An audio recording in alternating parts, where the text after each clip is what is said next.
Kitchen में खड़ा होकर खाना बनाते बनाते सरला की कमर दुखने लगी, पर वे क्या करें, इतने मेहमान जो आ रहे हैं।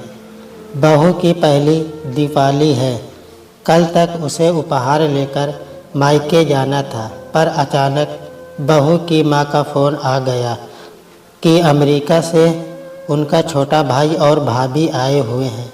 वे शादी पर नहीं आ सके थे, इसलिए वे आप सबसे मिलना चाहते हैं। उन्हीं के साथ बहू के तीनों भाई व भाभियाँ भी अपने बच्चों के साथ आ रहे हैं। कुकर की सीटी बजते ही सरला ने गैस बंद कर दी और ड्राइंग रूम में आ गई। बहू आराम से बैठकर गिफ्ट पैक कर रही थी। अरे मम्मी, देखो ना, मैं अपने भाई भाभियों के लिए गिफ्ट लाई हूँ, बस पैक कर रही हूँ। आपको दिखाना चाहती थी, पर जल्दी है, वे लोग आने वाले हैं, इसलिए पैक कर दिए। बहू ने कुछ पैक किए गिफ्ट की तरफ इशारा करते हुए कहा। तभी सरला जी का बेटा घर में दाखिल हुआ और अपनी पत्नी से बोला, सिमी, एक कप चाय बना लाओ, आज ऑफिस में काफ़ी थक गया हूँ। अरे आप देख नहीं रहे हैं कि मैं गिफ्ट पैक कर रही हूँ। माँ, आप ही बना दीजिए ना चाय, मुझे अभी तैयार भी तो होना है। मेरी छोटी भाभी बहुत फैशनेबल है, मुझे उनकी टक्कर का तैयार होना है। इतना कहकर सिमी अपने गिफ्ट पैक करने में लग गई। शाम को सरला जी के ड्राइंग रूम में करीब 10-12 लोग बैठे हुए थे। उनमें बहू के तीनों भाई, उनकी बीवियां, बहू के मम्मी पापा, भाई के बच्चे और उन सब के बीच मेहमानों की तरह उनकी बहू सिमी बैठी थी। सरला ने इशारे से बहू को बुलाया और रसोई में ले जाकर कहा, सिमी, सबके लिए चाय बना दे, तब तक मैं पकौड़े तल लेती हूँ। क्या मम्मी, मायके से परिवार के सारे लोग आए हैं और आप कह रही हैं कि मैं उनके साथ न बैठकर यहाँ रसोई में काम करूँ? मैं तो कब से कह रही हूँ कि आप एक नौकर रख लो, पर आप हैं कि बस अब मुझसे कुछ मत करने को कहिए। मेरे घर वाले मुझसे मिलने आए हैं, अगर मैं यहाँ किचन में लगी रहूँगी तो उनके आने का क्या फ़ायदा। इतना कहकर सिमी किचन से बाहर निकल गई और सरला किचन में अकेली रह गई। उन्होंने शांत रहकर काम करना ही उचित समझा। सरला जी ने जैसे तैसे चाय और पकौड़े बनाकर बाहर रख दिए और वापस रसोई में खाना गर्म करने चली गई। बाहर से ठहाकों की आवाज़ें जब जब उनके कानों में पड़ती, उनका मन जल जाता। सरला के पति 1-2 बार किचन में आए, सिर्फ यह कहने के लिए कि कुछ रोटियां पर घी मत लगाना, सिमी की भाभी नहीं खाती और खिलाने में जल्दी करो, बच्चों को भूख लगी है। सरला जी का खून तब और जल गया जब जाते जाते सिमी की मम्मी ने उनसे ये कहा, क्या बहन जी, आप तो हमारे साथ ज़रा भी नहीं बैठी, कोई नाराज़गी है क्या? सबके जाने के बाद सिमी को तुरंत सोने चली गई और वह रसोई संभालने में लग गई। अगले दिन सरला जी का मन हुआ कि वे पति और बेटे से बीती शाम की स्थिति पर चर्चा करें, पर दोनों ही जल्दी ऑफिस चले गए। 2 दिन बाद फिर सिमी की एक भाभी घर आ गई और उसको अपने साथ शॉपिंग पर ले गई। शादी के बाद से यह सिलसिला अनवरत चल रहा था। कभी किसी का जन्मदिन, कभी किसी की शादी की सालगिरह, कभी कुछ तो कभी कुछ। सिमी के घर वालों का काफ़ी आना जाना था, जिससे वह तंग आ चुकी थी। एक दिन मौका पाकर उन्होंने अपने पति से इस बारे में बात की। सुनो जी, सिमी न तो अपने घर की जिम्मेदारी संभालती है और न ही समीर का ख्याल रखती है। मैं चाहती हूँ कि उसका अपने मायके आना जाना कुछ कम हो। शादी को साल होने जा रहा है और बहू आज भी महीने में 7 दिन अपने मायके में रहती है और बाकी के दिन उसके घर का कोई न कोई यहाँ आ जाता है। सारा दिन फ़ोन पर कभी अपनी मम्मी से, कभी भाभी तो कभी किसी सहेली से बात करती रहती है। देखो सरला, तुमको ही शौक था कि तुम्हारी बहू भरे पूरे परिवार की हो, दिखने में ऐश्वर्या राय हो। तुमने खुद ही तो सिमी को पसंद किया था। कितनी लड़कियां नापसंद करने के बाद अब तुम घर के मामले में हम मर्दों को ना ही डालो तो अच्छा है। सरला जी सोचने लगी कि इनकी बात भी सही है। मैंने कम से कम 25 लड़कियों को देखने के बाद अपने बेटे के लिए सिमी को चुना था। तभी पति की बातों से सरला की तंद्रा टूटी। वे कह रहे थे, सरला, तुम कितने दिनों से कहीं बाहर नहीं गई। ऐसा करो, तुम अपनी बहन के घर हो आओ, तुम्हारा मन अच्छा हो जाएगा।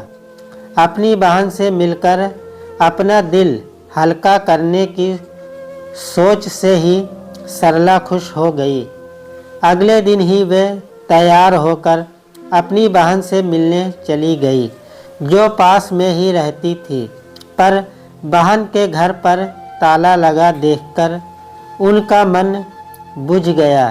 तभी बहन की एक पड़ोसिन ने उन्हें पहचान लिया और बोली, अरे आप सरला जी हैं ना, विभा जी की बहन। जी हाँ, आपको पता है विभा कहाँ गई है? विभा जी पास के बाज़ार तक गई हैं। आप आइए ना। नहीं, मैं यहीं बैठकर इंतज़ार कर लेती हूँ, सरला ने संकोच से कहा। अरे नहीं सरला जी, आप अंदर आकर इंतज़ार कर लीजिए, वे आती ही होंगी। उनके बहुत आग्रह पर सरला जी उनके घर चली गई। आपकी तस्वीर मैंने विभा जी के घर पर देखी थी। आइए न शिखा, ज़रा पानी ले आना। उन्होंने आवाज़ लगाई। अंदर से एक बहुत ही प्यारी सी लड़की बाहर आई। बेटा देखो, ये सरला जी हैं, विभा जी की बहन। इतना सुनते ही उस लड़की ने उनके पैर छू लिए। सरला ने उसे मन से आशीर्वाद दिया तो विभा की पड़ोसिन बोली, ये मेरी बहू है सरला जी, बहुत प्यारी बच्ची है। मम्मी जी, मैं चाय रखती हूँ। इतना कहकर वह अंदर चली गई। सरला ने एक नज़र घुमाई। इसके सलीके से हर चीज़ रखी हुई थी कि देखकर उनका मन खुश हो गया। कितनी संस्कारी बहू है इनकी। और एक सिमी है। बहन जी, विभा दीदी आपकी बहुत तारीफ करती है। मेरा ध्यान विभा की पड़ोसिन पर चला गया। इतने में उनकी बहू चाय बिस्किट के साथ पकौड़े भी बनाकर ले आई और बोली, लीजिए आंटी जी। हाँ बेटा। तभी फ़ोन की घंटी बज गई। पड़ोसिन की बहू ने फ़ोन उठाया और बात करने के बाद अपनी सास से बोली, मम्मी, पूनम दीदी का फ़ोन था। शाम को हम सब को खाने पर बुलाया है, पर मैंने कह दिया कि आप सब यहाँ बहुत दिनों से नहीं आए हैं। आप और जीजा जी आज शाम खाने पर आ जाओ। ठीक कहा ना? हाँ बेटा, बिल्कुल ठीक कहा। बहू किचन में चली गई तो विभा की पड़ोसिन मुझसे बोली, पूनम मेरी बेटी है शिखा और उसमें बहुत प्यार है।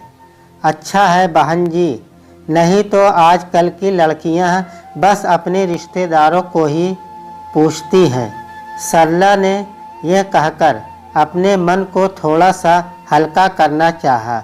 बिल्कुल ठीक कहा बहन जी, पर मेरी बहू अपने माता पिता की अकेली संतान है, एकदम सरल और समझदार। इसने यहाँ के ही रिश्तेदारों को अपना बना लिया है। अभी शादी को 5 महीने ही हुए हैं, पर पूरा घर संभाल लिया है। वे गर्व से बोली। बहुत अच्छा है बहन जी, सरला ने थोड़ा सहज होकर कहा। अकेली लड़की है तो अपने माता पिता के घर भी बहुत जाती होगी। वे अकेले जो है। नहीं जी, बहू तो शादी के बाद सिर्फ एक बार ही मायके गई है, वह भी कुछ घंटे के लिए। हम बात कर ही रहे थे कि बाहर से विभा की आवाज़ आई। शिखा बेटा, घर की चाबी दे देना।